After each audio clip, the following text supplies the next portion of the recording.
Hello everyone, I hope you're doing well and I hope you're excited for another video and a tutorial for this super fun project I created for Simple Stories using the Acorn Lane collection.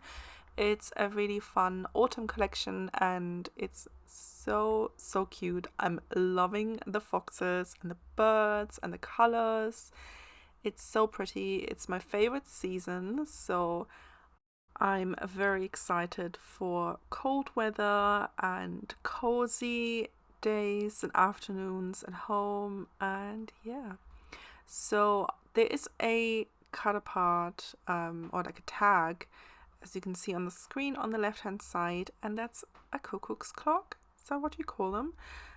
It reminded me that we used to have one when I was a child, and I saw it and I was like, I want to make something in the shape of that. So that's what I'm doing here. I've used the Simple Stories photo mat templates, the ones on the right hand side, to trace out the shape that I want, my house or like my clock to be. So for this specific project, I'm not using any fancy tools. I'm just using a pencil, these photo like mats, those guides, and scissors and a paper trimmer. So very basic. And I think, if you see something cool and you want to turn it into like some sort of 3D project, you can totally do it without having a digital cutting machine or without having dies to make it. You can totally go back to the basics and just do it like this. Use a pencil, sketch it out and cut it out and glue it together. So that's the basic shape, and I'm gonna tell you right now, it's not perfect.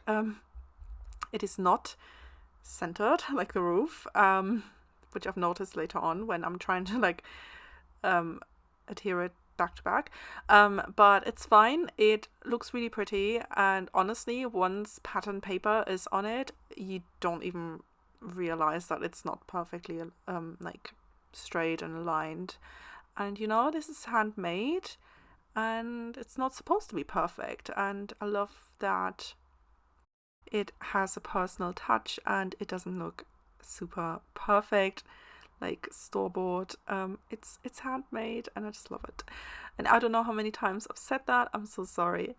But so the paper I'm using is the Dusty Rose Color Vibe cardstock from Simple Stories. It has a solid side and then the other side has these really cool polka dots. It's kind of textured, so I'm using that for my house base.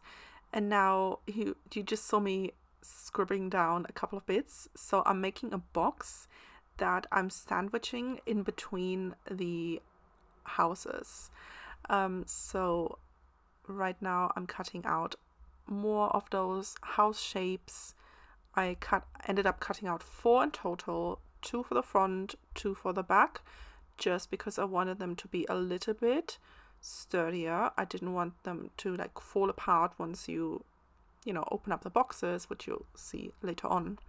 So I've got 4 using the Dusty Rose color, and yeah, you can see I'm just kind of trimming it, and then I realized that all of them kind of looked a little bit different, and I don't know what went wrong, but yeah, that's just what happens if you do it by hand, I guess.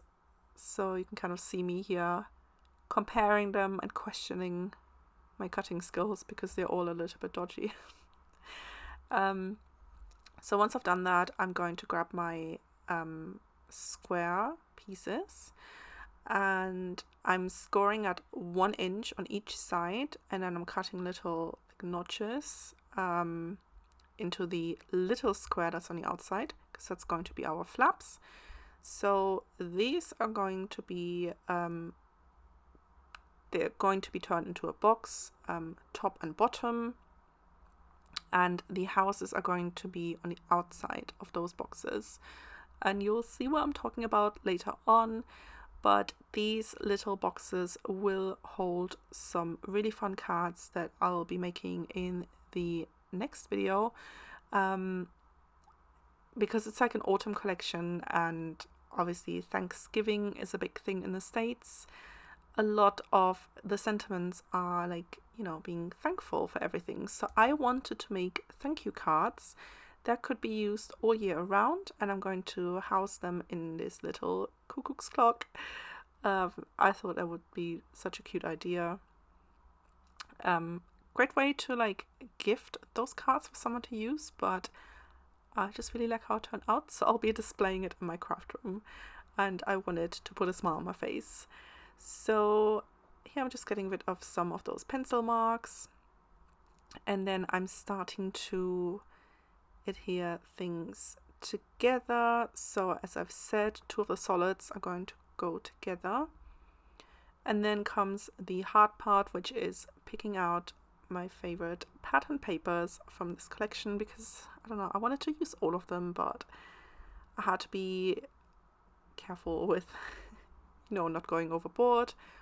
So I picked this really fun floral pattern for the front. I thought that would look really good on the dusty pink background. So I'm cutting it just a little bit smaller than the house base, just so you can see the house like peek through on the outsides. But the main color or main focus is going to be this really beautiful pattern.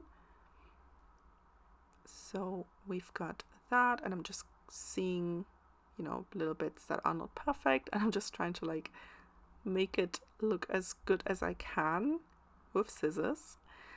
And then I need more papers.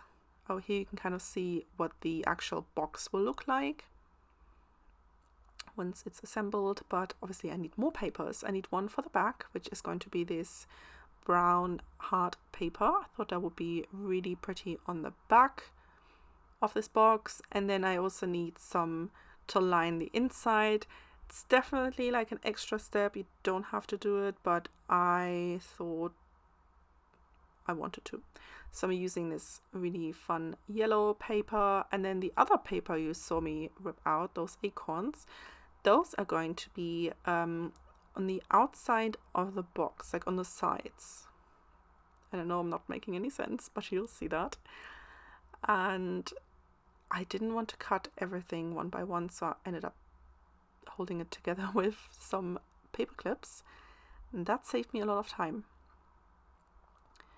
So once I am done with that, I'm kind of just aligning the papers. So we've got the front, the inside, then the back, and the inside of the back.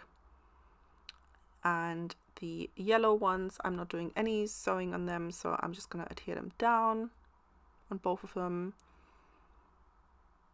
And first I'm double layering this solid pink piece. So in total I actually have 4 layers of paper with liquid glue, and that just gives you a really nice sturdy base to work on. And this is going to be the really fun outline for this box. So I'm just cutting 4 pieces in the same size, and then I'm going to my sewing machine. I'm using gold metallic thread for everything. Oh, I completely forgot about this step. So I'm not having an actual clock mechanism on this like house cuckoo's clock. I'm using this circle, and I'll be creating like a flower cluster on and around this, and you will see that in part 2 of this video, or next video, part of this series. And I'm also cutting little strips for the roof. This paper I'm using is super pretty. It's called Mustard. It goes so well with this collection. As you can see, it just looks like it's part of it. It's so beautiful. And now I'm going to my sewing machine, and I'm going to sew all of these pieces. Gold metallic thread. I think it looks so pretty. and then I can just adhere things down. So these layering pieces are going to be on the outside of the boxes.